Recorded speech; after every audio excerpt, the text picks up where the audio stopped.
성경 말씀을 한 절로 요약하라 그러면요, 많은 사람들이 요한복음 3장 16절을 요절로 말씀을 해요. 다 아시지요? 제가 읽어드리겠습니다. 하나님이 세상을 이처럼 사랑하사 독생자를 주셨으니 이는 그를 믿는 자마다 멸망하지 않고 영생을 얻게 하려 하심이라. 하나님께서 세상을 이처럼 사랑하셨는데 어느 정도 사랑하셨다는 거예요? 하나님에게 하나밖에 없는 독생자를 우리에게 내어주셨다는 거예요. 하나님께서 그토록이나 우리를 사랑하셨다는 거죠. 그래서 그 예수 그리스도를 믿는 자는 누구나 다 영생을 받게끔 하셨다는 거예요.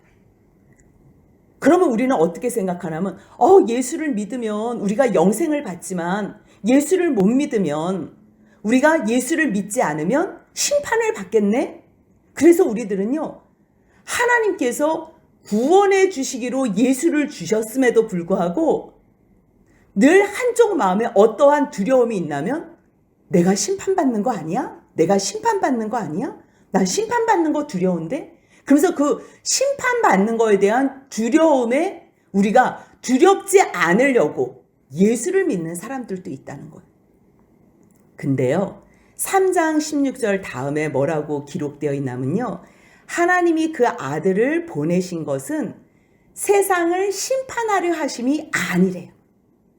우리들은 예수님이 보내신 거를 꼭 내가 뭘 잘못했으면 나의 죄를 드러내서 그것을 잣대로 심판하시기 위해서, 나를 책망하시기 위해서 예수님을 보내셨나?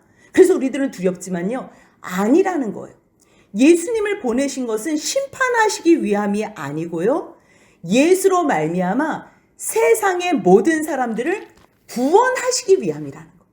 그러니까 하나님의 가장 큰 소원과 뜻은요, 예수 그리스도로 말미암아 모든 인류를 구원하신다는 거예요. 그것이 성경 처음에 시작하는 창세기 1장 28절에 나와요. 뭐라고 써있냐면요, 하나님께서 하나님의 형상대로, 우리의 형상대로 우리가 사람을 만들어서 복을 주셨다고 써있어요. 복을 주셨어요. 하나님께서 처음부터 사람을 왜 만드셨냐면 복 주시기 위해서 만드셨다는 거예요. 근데 그 복을 왜 주셨나 봤더니요, 그 복이 없으면 세상을 다스릴 수가 없어요. 그렇다면 복은 뭐예요? 세상에 지배받는 것이 복이 아니고요, 세상의 어떠한 것을 복이라고 생각하면서 쫓아다니는 것이 복이 아니고, 세상에 있는 게 복이 아니고요, 어떠한 무엇을 받아서 세상을 다스리는 것, 그것이 복이라는 거예요. 우리들은 세상에 있는 모든 것을 복으로 알고 그거 하나 받기 위해서 쫓아다니고 열심히 무엇을 에너지를 쓰잖아요. 특히 돈, 명예, 건강, 부귀, 영화, 세상의 모든 것을, 그것을 복이라고 생각하고 쫓아다녀요. 그런데 하나님께서는 처음에 뭐라고 말씀하셨냐면 그것은 복이 아니고 내가 너에게 복을 줬다는 거예요. 복을 줘서 이 세상 모든 것을 너희가 다스리라 그러셨어요. 하나님이 주신 그 복만, 그 복 안에 우리가 머물기만 한다면요, 생육하고 정복하고 땅을 다스릴 수 있다는 거예요. 그런데 어떻게 됐어요? 우리가 하나님께서 선악을 알게 하는 나무의 열매를 먹지 말라고 했던 그 말씀을 범함으로 말미암아 세상을 다스려야 될 사람이 그 다음부터 세상을 쫓아다니면서 세상의 다른 영역 가운데에 우리가 그것의 종이 된 거예요. 세상의 종로로 타는 사람으로 바뀌었다는 거예요. 그러니까 하나님께서 원래 우리에게 주시고 싶었던 복을 잃어버렸잖아요. 근데 그 복이 뭐냐는 거예요. 그 복. 아브라함에게 무엇을 약속하셨냐면 너를 복으로 삼으시겠다 그랬어요. 너는 복이 될지라. 하나님께서 복을 주시겠다 그랬는데 아브라함한테는 너가 복이 된다는 거예요. 너가 복이 될 뿐만 아니라 또 너로 말미암아 복을 얻는데요. 모든 만민들이. 그런데 그 복이 무엇인가 봤더니 창세기 22장 18절에는요. 또 내 씨로 말미암아. 아브라함이 복이라 그랬는데요. 왜 아브라함을 복이라 그랬냐면 아브라함의 씨로 말미암아 천하 만민이 복을 받는데요. 천하 만민이. 그렇다면 아브라함의 씨가 누군가? 그것을요. 바울은 갈라디아서 3장 16절에서 뭐라고 해석을 했냐면요. 갈라디아서 3장 16절 이 약속들은 아브라함과 그 자손에게 말씀하신 것인데 여럿을 가리켜 그 자손이라 하지 아니하시고 오직 한 사람을 가리켜 내 자손이라 하셨으니 곧 그리스도라. 그러니까 아브라함이 복이라 그러고 아브라함 너 씨로 말미암아 모든 열방들이 만민들이 복을 받는다 그랬는데 결국 그 복을 바울이 깨닫게 된 그 본인 정체가 누구예요? 그 주체가 누구라는 거예요? 다른 사람이 아니라 예수 그리스도라는 것을 깨달은 거예요. 그렇다면 그 예수 그리스도가 어떻게 우리하고 함께 있으며 그 예수 그리스도가 어떻게 우리에게 복이 되나? 그렇다면 그 복은 하나님께서 처음에 아담을 만드시고서 복을 주신 복과 어떻게 같은가? 그것이 우리가 한번 육으로 하나님께서 만드셨잖아요. 근데 이것으로만은 완전한 그 복 가운데 거할 수가 없는 거예요. 그래서 다시 거듭나야 되는데 이 거듭나는 거는 영으로서 거듭나는 거거든요. 왜 요한복음 3장을 보면 유대인의 선생인 니고데모가 예수님한테 와서 선생이요, 예수요, 우리가 어떻게 거듭나야 됩니까? 예수님께서 너가 다시 거듭나야지 된다 그러니까 어떻게 거듭나야 됩니까? 물어봐요. 그러니까 위로 내리는 것, 하나님의 일, 하나님의 뜻을 알려면요. 거듭나지 않고는 하나님의 뜻과 하나님의 일을 알 수가 없는 거예요. 그래서 너가 이스라엘의 선생이면서도 나에게 이러한 것을 묻느냐? 그렇지. 왜 너가 이것을 이해하지 못하냐면 너는 거듭나지 않았기 때문이라고 얘기하는 거예요. 그렇다면 우리가 거듭났을 때에 하나님께서 주시는 모든 복을 누릴 수 있는데 어떻게 우리가 거듭날 수 있다는 거예요? 거듭난 것은 썩어지시가 아니에요. 아브라함의 그 자손 가운데서 사람은 죽잖아요. 죽으면 모두가 다 땅속에서 썩지요. 썩어질 시로 되는 게 아니고요. 오직 썩지 아니할 시로 된 것이니 살아있고 항상 있는 하나님의 말씀. 그 말씀이 누구예요? 말씀이 육신이 되셔서 우리 가운데 거하시는 그분이 예수 그리스도라는 거예요. 그러니까 오늘 베드로가 지금 두 번째 설교를 하고 있거든요. 첫 번째 설교는 오순절날 성령을 받은 후에 마지막 날에 심판이 있는데 이 심판을 우리가 당할 수밖에 없지만 오직 예수 그리스도를 우리에게 주신 거는 심판을 당하라고 주신 것이 아니라 예수의 이름만 부른다면 우리로 구원을 받게 하시기 위해서 예수를 주셨구나라는 것을 깨달은 거예요. 그래서 이 감격과 감사가 너무 크기 때문에 예수의 증인이 되기 위해서 나가서 외치다가 3,000명이나 되는 사람들이 베드로의 첫 번째 설교를 듣고서 구원을 받은 거예요. 세례를 받고 구원을 받은 거예요. 그런데 또 예수에 대해서 이야기를 하고 싶지만 어떻게 이야기할 기회가 없었잖아요. 그것을 아시는 하나님께서 사도행전 3장을 통해서 어떤 사건을 일으켰지요? 성전 미문에 앉아있던 안진뱅이를 일으키시면서 거기에 많은 사람들이 베드로에게 집중할 수밖에 없는 상황으로 만드셨잖아요. 그래서 사람들이 뭐라 그래요? 이 사람이 어떻게 이렇게 낫게 됐냐? 그랬을 때 베드로와 요한이 뭐라 그래요? 왜 너희가 내가 이 사람을 낫게 한 것처럼 왜 우리를 주목하여 보느냐? 근데 베드로가 50일 전만 해도 어땠어요? 누가 큽니까? 누가 큽니까? 매일 영광 받고 크고자 하고 첫 번째가 되려고 시기 질투했던 사람인데요. 성령이 임하니까 기적이 나타난 거예요.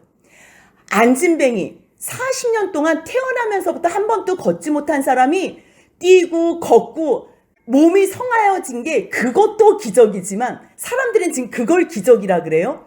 근데 그거보다 더 큰 기적이 있는 거예요. 사람은요, 예수님께서 명하시면, 정말 예수님의 이름으로 명하면 나을 수도 있고 낫지 않을 수도 있어요. 그것은 그렇게 큰 문제가 안 돼요. 우리들은 근데 그게 중요하잖아요. 건강한 게 중요하고 암병이 낫는 게 중요하고 못 걷던 사람이 일어나는 게 중요하잖아요. 근데 그거는요, 하나님께서 이렇게도 하실 수 있고 저렇게도 하실 수 있어요. 정말 기적은 뭐냐면요, 자기만을 위해서 나에게만 집중하게 하기 위해서 살았던 베드로가요, 사람들이 지금 자기한테 집중하고 있는데 뭐라 그래요? 여러분들이요, 왜 내가 낫게 한 줄 알고 왜 나한테 집중하십니까? 이 사람을 낫게 한 것은 내가 아니고 예수 그리스도입니다. 그것을 얘기하는 거예요. 그게 기적이에요. 사람은요, 변하는 게 불가능해요. 누가 변했다? 이거는 불가능한 거예요. 기적이 일어나야지만 사람은 변할 수 있어요. 그런데 지금 베드로가 자기한테 집중하는 사람들에게 나한테 집중하지 말라고, 우리를 주목하지 말라고, 이 사람을 일으키고 낫게 한 분은 하나님께서 보내주신 그 종, 우리의 주와 그리스도가 된 그 예수 그리스도가 이 사람을 낫게 했다는 거예요. 그러면서 뭐라 그러시냐면요, 이 사람, 이 예수 그리스도, 이 이름의 능력이 얼마나 크고 하나님께서 예수로 말미암아 우리를 구원하시는 큰 계획이 있는데, 그 예수를 빌라도가 너에게 내어주려고 했지만 너희들은 행악자를 내어달라 그러고, 그 말씀이 14절에 있는 거예요. 살인한 사람을 놓아주기를 원하고 너희가 예수를 십자가에 못 박았다는 거. 근데 그 예수가 누구라는 거예요? 생명의 주 예수가 그리스도라는 거예요. 구약시대부터 메시아가 오면 우리는 행복한 삶을 살 텐데, 이스라엘 백성들은요, 구약에서 메시아를 기다렸어요. 메시아가 뭐냐면요, 기름 부음 받은 자라는 뜻이에요. 히브리어로 메시아, 헬라어로 그리스도예요. 그렇게 구약에서 메시아를 기다렸는데, 실제적으로 그 메시아 그리스도가 이 세상에 오셨는데 너희가 그 그리스도를 십자가에 못 박게 내주었다는 거예요. 생명의 주를 너희가 죽였다는 거예요. 그러게 얼마나 이게 황당한 일이에요.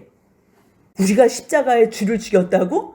그런데 그 십자가에 죽인 예수를 하나님께서 살리셨는데 우리가 그것의 증인이라는 거죠. 우리가 그 예수를 죽은 것도 봤고 또 사흘 만에 무덤에서 부활하신 것도 우리가 부활의 예수를 만났다는 거지. 그래서 그 예수가 지금 부활하셔서 승천하셔서 하나님 우편에 계시는데, 우리가 지금 이 사람을 낫게 한 거는 우리의 능력이 아니고 누구의 능력이라는 거예요? 예수의 능력이라는, 그 말씀이 사도행전 3장 16절에 있습니다. 한번 16절 같이 읽습니다. 그 이름을 믿음으로 그 이름이 너희가 보고하는 이 사람을 성하게 하였나니 예수로 말미암아 난 믿음이 너희 모든 사람 앞에서 이같이 완전히 낫게 하였느니라. 아멘. 베드로는요, 그전에는 누가 크고 누가 높고 누가 대단하고 누가 으뜸이고 거기에만 관심이 있었어요. 무엇을 해도 누가 크지? 제가 혹시 더 인정받는 거 아니야? 우리들도 그러잖아요. 옆에 있는 사람이 나보다 더 인정받으면 그게 불쾌해서 내가 어떻게 해서라도 인정받으려고 최선을 다하잖아요. 베드로도 똑같이 그랬어요. 그런데요, 내가 인정받는 거는 아무것도 아니야. 나는 예수를 죽인 죄인이라는 걸 깨달은 거예요. 베드로가 깨달은 거는 나는 심판받아서 죽을 수밖에 없는 죄인이라는 거예요. 근데 자기를 위하여 예수님이 십자가에 대신 죽으시고 부활하셔서 자기를 구원해 주시는 생명의 주라는 것을 깨달은 거예요. 그리고 그분이 얼마나 크고 위대하시고 그분이 전지전능하신 분인지, 그분의 능력은 그 이름을 믿는 자들, 그분의 사랑, 그분의 구원, 그 이름이 뭐예요? 지금 예수라는 이름은 지금 16절에 한 번 나오고요. 그 이름. 지금 계속 그 이름이 나오잖아요. 그 이름이 뭐예요? 예수예요, 예수. 근데 예수의 이름의 뜻이 뭔지 아세요? 예수의 이름의 뜻이요. 마태복음 1장 21절에 나오는데요. 제가 읽어드리겠습니다. 아들을 낳으리니 이름을 예수라 하라. 이는 그가 자기 백성을 그들의 죄에서 구원할 자이심이라 하니라. 그래서요, 죄에서 구원하는 것, 다른 데서 구원하는 것이 아니고요, 죄에서 구원하는데 자기의 백성을 그들의 죄에서 구원하시는 분이 누구라는 거, 이름이 예수라는 것. 그래서 우리가 하나님 믿어요? 하나님 믿는 사람들은 많아요. 왜요? 그분은 전능하기 때문에. 하나님은 엘로힘이라는 단어예요. 엘로힘은 전능한 하나님이에요. 창조주 하나님. 근데 여호와 야훼는요, 창조주 하나님, 능력의 하나님이요, 우리를 구원하시는 하나님으로 모세에게 나는 여호와 하나님이야. 내가 이제부터 너희에게는 여호와로 알려줄 거야. 그때서부터 하나님께서는 구원의 하나님으로 보여주셨어요. 그래서 구약에 나오는 여호와 하나님을 우리가 볼 때는 여호와, 그러면 뭘 기억하면 돼요? 구원. 여호와 구원. 그러면 그 구원의 하나님이 누구로 드러나신 거예요? 구약에서는 여호와 하나님이 말씀으로 계속 나타나셨어요. 무엇으로 나타나셨다고요? 말씀으로 나타나셨어요. 때로는 사람의 모습으로 나타나셨지만 그 사람의 모습으로 왜냐? 하나님은 보면 다 죽는다 그랬어요. 근데 때로는 아브라함이 하나님을 볼 때도 있고요, 모세가 하나님을 볼 때도 있어요. 근데 요한복음에서는 또 하나님을 본 사람이 아무도 없다 그래요. 그러면 도대체 구약에서 아브라함이 하나님을 보고 또 모세가 하나님을 본 거는 몇 위 하나님을 본 거예요? 2위 하나님을 본 거예요. 말씀하시는 하나님, 그리고 모습으로 보여도 죽지 않는 하나님, 그분이 몇 위 하나님인 거예요? 2위 하나님인 거예요. 말씀으로만 하셨던, 때로는 가끔 보여주셨던 그 하나님이 실제로 말씀이 육신이 되어 우리 가운데 거하신 그거를 요한이 깨닫게 된 거예요. 아, 그것이 하나님의 은혜가 우리 가운데 충만하시구나. 그렇다면 그 예수가 왜 이 땅에 오셨냐는 거예요. 왜? 우리를 구원하시기 위해서 오셨다는 거예요. 하나님께서 우리에게 복을 주셔서 이 세상, 하나님께서 이 세상 또 다스리게 하시고 영원한 하나님께서 준비해 놓으신 나라도 다스리게 하시려고 우리를 만드셨는데 우리가 제일 중요한 복을 잃어버린 거예요. 그 복이 뭐예요? 하나님의 말씀. 그 하나님의 말씀이 누구로 오신 거예요? 예수 그리스도로 오신 거예요. 그래서 우리가 거듭난다는 것은 다른 것으로 거듭나는 게 아니고요, 말씀이 내 안에 살아있을 때, 내가 말씀을 또 기억하고 또 기억할 때, 구약의 말씀을 내 마음에 두고 그 하나님께서 약속하신 메시아가 신약에서 오신 그리스도 예수구나라는 것을 깨달아 알 때에, 아니, 하나님이 말씀으로 천지를 창조하신 전능한 하나님이 왜 사람으로 이 세상에 오셔서 그 만드신 사람한테 매를 맞으시고 조롱을 당하시고 침뱉음을 당하시고 결국은 십자가에 못 박혀 돌아가셨나? 창조주 하나님이셨는 그 2위 하나님께서 왜 이 땅에 오셔서, 이 땅에는 하나님으로 오시지 않았다 그랬어요? 완전한 하나님이신데도 불구하고 하나님이 이것을 비워 내려놓으셨다 그랬어요? 하나님과 동등됨을 취할 것으로 여기지 않으시고 자기를 비워놓고 이 세상에는 무엇으로만 오셨다는 거예요? 종으로, 온전한 사람으로, 종으로만 오셨다는 것은 그걸 깨달은 거예요. 그래서 베드로도 사도행전 3장 13절에 그의 종 예수라고, 하나님의 종 예수라고 얘기를 하는 거예요. 이 세상에 오실 때는 하나님이신 그 2위 하나님께서 하나님으로 오시지 않고 무엇으로 오셨다는 거예요? 종으로. 누구를 섬기는 종으로요? 우리를 섬기는, 하나님의 뜻을 이루는데 하나님의 종으로 오셨는데 결국은 누구의 종으로 이 세상에서 십자가에 돌아가시는 걸로 오신 거예요? 사람을 위한 종으로 오셨다는 거예요. 근데 그 사람으로 오신 그 예수를 하나님께서 영화롭게 하시고 그분을 살렸다는 거예요. 그래서 그 이름 자체, 예수의 이름의 뜻이 뭐라고요?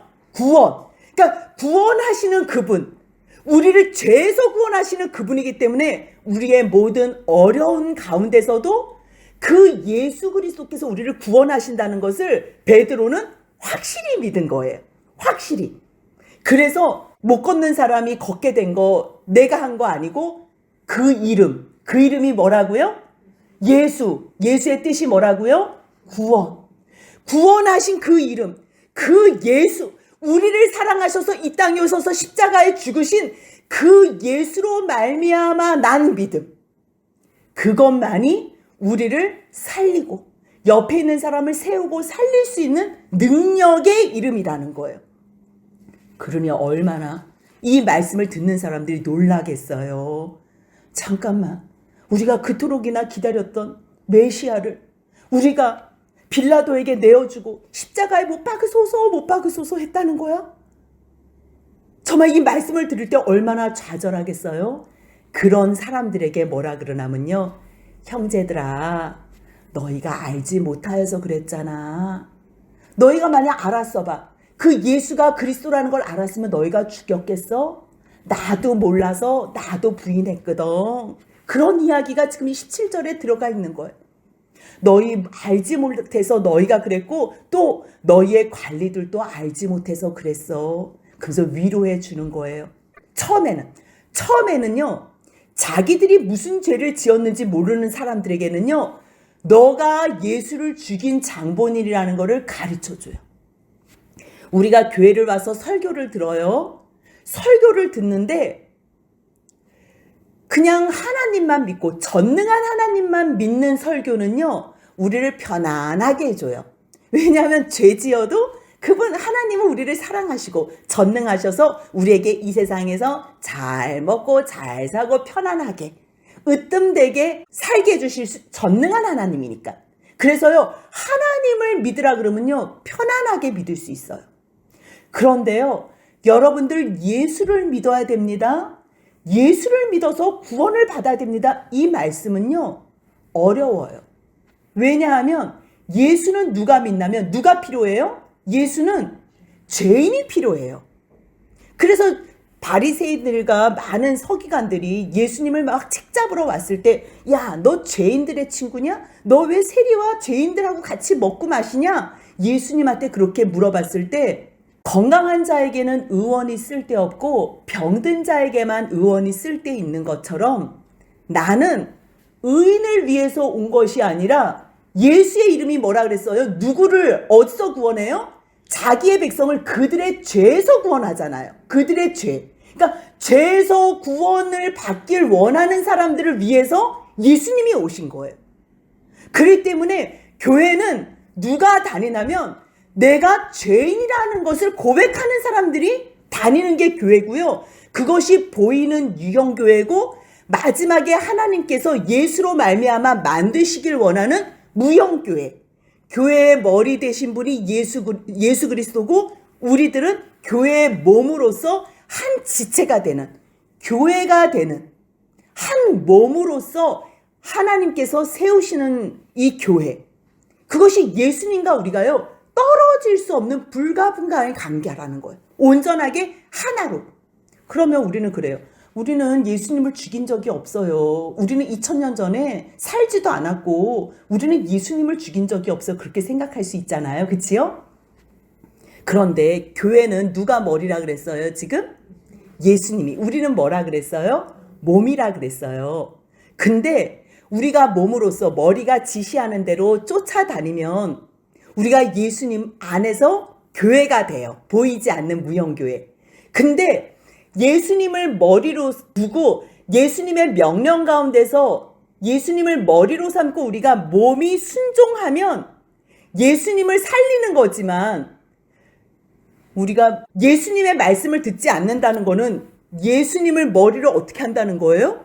없앤다는 거잖아요. 그치요? 그러면 교회가 예수님이 머리가 돼서 우리가 하나가 돼서 가야 되는데, 내가 생각하고 내가 판단하고 내가 주인이 되는 대로 내 생각대로 한다면 날마다 교회의 머리 대신 예수님을 어떻게 하는 거예요? 우리가 결국 죽이는 거예요. 나는 예수님을 죽인 적이 한 번도 없는데요. 우리는 몰라서 그렇게 말을 하는 거지요. 내가 내 뜻대로 살았던 오늘이라면 오늘도 하나님의 뜻대로 살지 않고 내 뜻대로 살았다면 우리들은 교회의 머리 대신 누구를 자른 거예요? 예수 그리스도의 머리를 없애고 그분을 죽인 거나 마찬가지라는 거예요. 그렇기 때문에 우리가 예수님을 없이 하고 내가 주인 돼서 살았다는 것, 그것을 생각할 때 내가 예수를 죽인 장본인이구나. 그러면 어떻게 하지? 형제요, 우리가 그러면 어떻게 합니까? 물어봤을 때 걱정하지 마세요. 이 모든 일은 하나님께서 계획하신 거예요. 왜 계획하셨어요? 죄인을 구원하실 방법이 이 방법밖에 없었어요. 만약에 하나님께서 구약에서 내가 그리스도를 너에게 보내고 이 그리스도가 고난을 받은 후에 영광을 받을 것이라 말씀을 안 했다면, 잠깐만, 이건 뭐야? 갑자기 하나님께서 예수님을 주신 거야? 죽고 나니까 이런 말씀 하시네? 우리들이요, 하나님을 믿을 근거가 없었을 거예요. 그런데 구약에서 계속 반복적으로 뭐라고 말씀하셨냐면 모든 선지자들을 통해서 예수님이 고난을 받으실 거야. 그리고 나서 영화롭게 될 거야. 예수님께서 고난을 받으실 거야. 그리고 나서 영화롭게 될 거야. 이것을 계속 반복적으로 말씀하셨다는 거예요. 그 말씀을 베드로전서 1장 10절에서 제가 읽어드릴게요. 이 구원에 대하여 하나님께서 우리에게 복 주시기 위해서 구원을 주시려고 하는데 이 구원은 너희에게 임할 은혜라는 거예요. 은혜. 근데 이 은혜는 갑자기 주시는 게 아니라 여러 선지자들에게 미리 말씀하셨는데 뭐라고 말씀하셨냐면 그리스도의 영이 깨닫게 해주셨는데 그 받으실 고난과 후에 받으실 영광을 미리 증언했다는 거예요. 구약에서 그리스도가 이 땅에 오시는데 이 그리스도는 영광만 받으시는 분이 아니라 이 땅에 오셔서 뭐도 받는다는 거예요? 고난을 받는다는 거예요. 고난을. 하나님께서요, 우상들에게 너희 한번 우상들 나와서 변론해봐. 이렇게 얘기한 적이 있어요. 소송해봐. 이렇게 말씀한 적이 있어요. 이 세상에는 다른 신이 있어요? 없어요? 없어요. 없는데 우상을 섬기는 거예요. 그러니까 하나님께서 뭐라고 사람들에게 말씀을 하시냐면 이사야 41장 21절에 보니까요. 나 여호와가 말하노라. 너희 우상들 있어? 너희 진짜 우상들 살아있어? 너희 살아있으면 소송해봐 나한테 이러는 거예요. 하나님께서 소송해봐. 뭐라고 소송하냐면 너희 장차 당할 일 말해봐. 그 다음에 옛날에 있었던 일도 말해봐. 무슨 얘기예요? 우상은 말도 못하고 생각도 못하고 아무것도 못해요. 아무것도 못해. 과거, 미래, 현재 아무것도 할 수 있는 능력이 없는 거예요. 근데 하나님은 내가 하나님이라는 것을 사람들에게 알려주시기 위해서 어떤 방법을 선택하셨냐면 미리 말씀하시고 말씀하신 대로 이루어지는 것을 선택하셨어요. 말씀하신 다음에 이루시는 걸로. 그러면 말씀하시고 이루셨다면 하나님이 보이지는 않지만 계신다는 게 증거가 되는 거예요? 안 되는 거예요? 하나님은 그렇게 보이지는 않지만 내가 살아계시다는 것을 증거하는 방법으로 어떻게 살아계심을 나타낸다는 거예요? 말씀하신 다음에 하나님께서 세우신 선지자들을 통해서 말씀하신 다음에 그것을 똑같이 이루시는 거예요. 말씀하시고 이루시고 말씀하시고 이루시고. 그렇다면 보이지는 않지만 보이지 않는 하나님을 믿을 수 있는 근거가 있어요? 없어요? 있게 되는 거예요. 왜요? 말씀하시는 대로 이루시니까. 근데 많은 선지자들을 통해서 그리스도가 오실 때에는 많은 고난을 받고 고난뿐만 아니라 영광도 받게 한다는 것을 누가 예정하셨다는 거예요? 하나님이 예정하셨다는 거예요.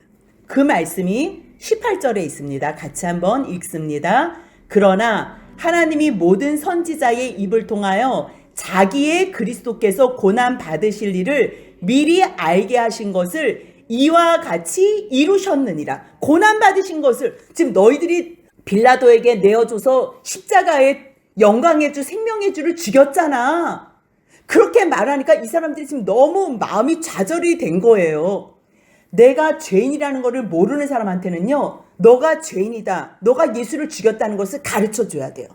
말씀이 그것을 가르쳐 줘요. 그래야지 내가 죄인이라는 걸 알 때에, 내가 죄인이라는 걸 인정할 때 누가 필요해요?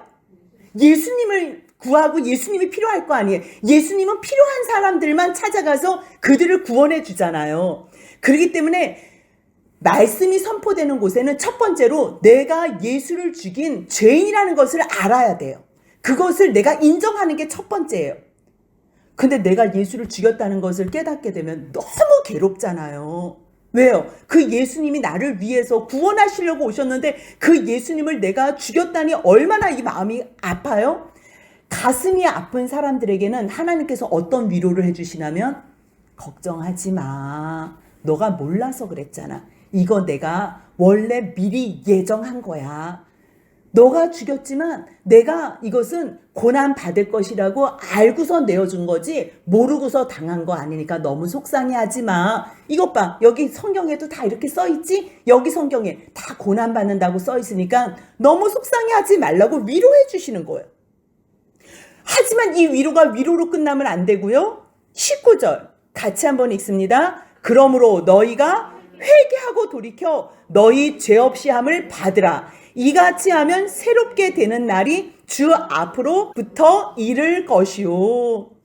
잘못했다는 것을 느꼈을 때 뭐라고요? 제가 예수 그리스도를 죽였다고요? 예수 그리스도를 죽인 게 나라고요? 그것을 깨닫게 되면 그러므로 뭘 해야 되는 거예요? 회개하면 되는 거예요. 회개만 하면. 아니 너무 큰 잘못을 했다 그래봐요. 만약에 어떤 사람이 내 자식을 죽였어요. 내 자식을 죽였는데 동생이 와가지고 이 살인자한테 그렇게 얘기하는 거예요. 여러분들이 내 하나밖에 없는 형을 죽였지요. 우리 부모님이 여러분들을 위해서 이 많은 큰일을 했는데 이 큰형을 죽였어요. 근데 그러니까 이 사람들이 생각하는 거지. 아니 우리를 위해서 그 큰형을 준비해놔서 이렇게까지 해주셨다고? 그럼 우리를 어떻게 하지? 어떻게 하지? 근데 이 사람이 이제 동생이 얘기하는 거지. 걱정하지 마세요. 우리 엄마 아빠는요, 당신들이 잘못했다고 인정만 하면 용서해 주실 것을 준비해 놨어요. 이게 복음이라는 거예요. 다른 게 복음이 아니고요. 이게 복음이에요. 그리고 이 사람은 사람을 부활시킬 수 없지만 지금 베드로가 깨달은 게 그거예요. 하나밖에 없는 독생자를 여러분들을 구원하시기 위해서 보내셨는데 여러분들이 이 독생자를 죽였어요. 그러니까 얼마나 놀래요? 근데 걱정하지 마세요. 이것은 이미 벌써 예정된 일이에요. 여러분들, 하나님께서 여러분들을 용서해 주시려고 지금 기다리고 계세요. 그러니까 여러분들은 뭐만 하면 돼요? 회개하고 돌이켜서 죄 용서함만, 죄 사함만 받으면 됩니다. 이거보다 더 큰 복음이 어디 있어요? 교회는요, 다른 걸 전하는 게 아니라 이 베드로의 설교, 2장에 있는 설교, 3장에 있는 설교, 이것만 전하면 되는 거예요. 이 세상에서 우리가 편안하게 잘 먹고 잘 살자, 이걸 전하는 게 아니고요. 우리는 예수님을 나의 욕망을 위해서, 나의 정욕을 위해서, 내가 이 세상 것을 구하기 위해서 예수님을 죽인 장본인입니다. 뭐라고요? 내가 예수를 죽인 장본인이라고요? 그러면 어떻게 합니까? 걱정하지 마세요. 하나님께서 그거 이미 벌써 다 아시고 여러분들이 회개하고 돌이키기만 한다면 여러분들을 용서해 주시려고 지금 기다리고 있습니다. 지금 그 얘기를 하는 거예요. 그러면서 회개만 하면 여러분들이 새롭게 되는 날이 주 앞으로부터 이른다는 거예요. 새롭게 되는 날에 이 세상에서 뭐 대단한 뭐 대기업을 가서 새로운 인생이 펼쳐지는 게 아니고요. 뭐 좋은 대학 가고 뭐 멋진 사람하고 결혼해서 새롭게 되는 날이 이르는 게 아니고요. 무엇을 하면 새롭게 되는 날이 이른다고요? 예수 안에서 회개하고 돌이켜서 죄 용서함을 받으면. 그러니까 교회는 왜 다니는 거예요? 심심해서 다니는 게 아니에요. 교회는 내가 죄인이라는 것을 확인하기 위해서 다니는 거예요. 오늘 또 내가 예수님을 나의 도구로, 나의 수단으로 내가 세상에서 잘 먹고 잘 살기 위해서 어떠한 수단으로 내가 예수님을 이용했구나, 팔아먹었구나, 내가 넘겨줬구나. 그것을 오늘 또 깨닫는 거예요. 오늘 또. 그러면 하나님, 나는 죄인입니다. 죄인인 나를 구원해 주셔서 감사합니다. 내가 하나님의 그 사랑을 알지 못하고 내가 예수님을 또 팔아먹고 또 죽여서 십자가에 못 박아서 죄송합니다. 내가 회개하고 돌이키오니 나를 용서하여 주옵소서. 그렇게 하나님 앞에 나아가기만 하면 되는 거예요. 그러면 오늘 또 하나님께서 죄 용서함을 예수로 말미암아 이미 벌써 주셨다는 것, 그 확신 또 한번 오늘 마음에 깨닫고 감사함으로 돌아가는 거예요. 그러면 돌아가서 어떻게 살아요? 또 나를 위해서 살겠어요? 또 내 욕심 위해서 살겠어요? 하나님께서 베풀어 주신 그 구원의 은혜, 여러분들 세상 것 쫓아다니지 마세요. 세상의 종로로 타지 마세요. 원래 이 세상은 우리에게 준 거예요. 원래 우리 발밑에 준 거라니까요. 다스리라고 우리에게 맡겨주신 거예요. 원래 우리에게 주신 거예요. 근데 우리가 무엇을 잃어버렸어요? 하나님의 말씀, 그 복, 그 말씀이 곧 예수 그리스도라는 거예요. 그거를 잃어버렸기 때문에, 예수를 잃어버렸기 때문에 세상 것을 또 다 잃어버린 거예요. 근데 예수를 우리가 다시 그 안에서 온전하게 거듭나면 세상을 다스릴 수 있는 거예요. 근데 세상을 다스릴 때 뭘로 다스려요? 누구의 말씀으로요? 하나님의 말씀으로. 하나님의 말씀으로 다스리는 방법이 뭐예요? 하나님 앞에 하나님의 뜻대로 그 말씀대로 기도하는 거예요. 이 세상이 죄로 가득해요. 하지만 이 세상을 다스릴 수 있다면 우리가 하나님 앞에 기도함으로 하나님 앞에 간구한다면, 하나님의 말씀을 붙잡고 이 말씀을 붙잡고 하나님 앞에 기도로 간구한다면 우리가 이 세상을 다스리는 방법, 다스리는 모습이 되는 거예요. 그렇기 때문에 세상이 죄악 가운데 있다고 우리가 불평불만할 것이 없어요. 하나님께서 우리에게 복을 주셨어요. 어떠한 복이요? 하나님의 말씀의 복. 그렇기 때문에 이 말씀을 붙잡고 다시 하나님 앞에 기도하면, 구하기만 하면 하나님께서 그것을 다스릴 수 있도록 그 권한을 누구에게 주신 거예요? 우리에게 주셨어요. 하나님께서 이 세상을 다스릴 수 있는 권한을 우리에게 주셨는데 그 우리는 무엇을 갖고 있는 사람이에요? 하나님의 말씀. 그것이 복이라는 거예요. 그 말씀이 오로지 누구예요?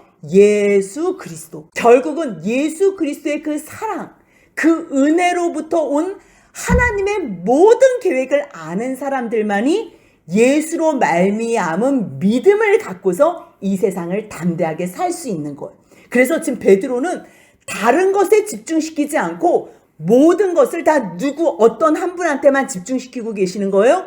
예수 그리스도 한 분에게만 집중시키고 있는 거예요. 그것을 성경이 창세기부터 계시록까지 전체가 다 예수. 왜요? 그것을 예수를 알기 전에는요, 세상에 뭐 좋은 거 있대?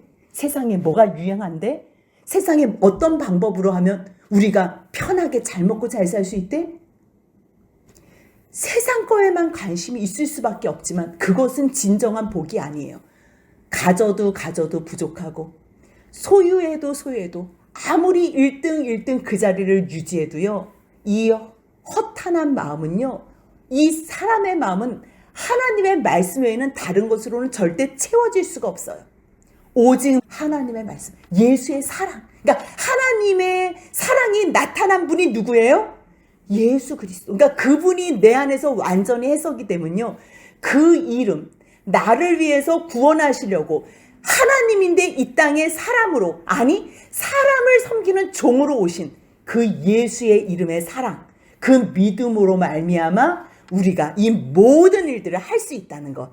오늘도요, 다른 것 의지하지 마시고 세상이 악하고 죄 가운데 관영해도 불평하지 마시고 불쌍히 여기며 우리의 입과 마음에 무엇을 가지고 있어요?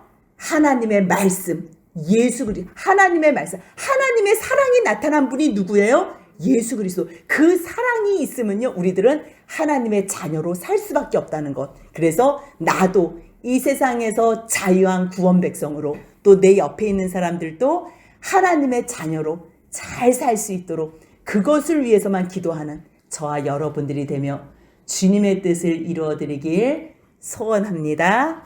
아멘.